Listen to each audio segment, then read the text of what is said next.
కొన్నిసార్లు అనిపిస్తూ ఉంటుంది మా అమ్మ బతికే ఉంటే చాలా హ్యాపీగా ఫీల్ అయ్యేది అని చెప్పి. మా వారు కూడా అంటూ ఉంటారు, అత్తయ్య గాని ఉంటే మేమిద్దరం ఫ్రెండ్స్ లాగా హ్యాపీగా ముచ్చట్లు పెట్టుకుంటూ ఉండేవాళ్ళము అని చెప్పి ఇద్దరం మాట్లాడుకుంటూ ఉండేవాళ్ళం అనమాట మేము. మా అత్తయ్య గారు మా వారికి 2 ఇయర్స్ ఉన్నప్పుడే చనిపోయారనమాట. అప్పుడు మా వారు పాలు తాగుతూ ఉండేవాళ్ళు. అందుకనే అలా అంటూ ఉంటారు. నాకు ఎలాగో అమ్మ రాదు కదా, అత్తయ్యతో అన్నా హ్యాపీగా ఉండొచ్చు అనుకునేవాళ్ళంట.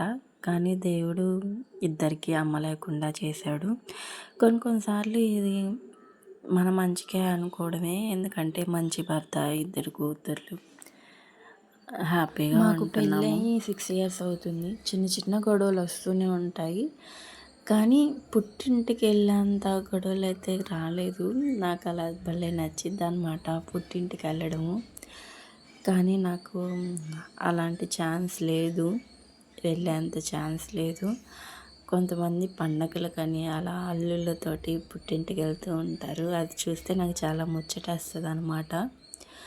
ఇంకా అత్తారింటికి అంటే మా ఆయన వాళ్ళ తరపున వెళ్ళాలి. ఎలాగో అటువైపు అత్తయ్య లేరు కదా, ఇంకా వాళ్ళ రిలేటివ్స్తో అయితే ఉంటాము పండగలప్పుడు.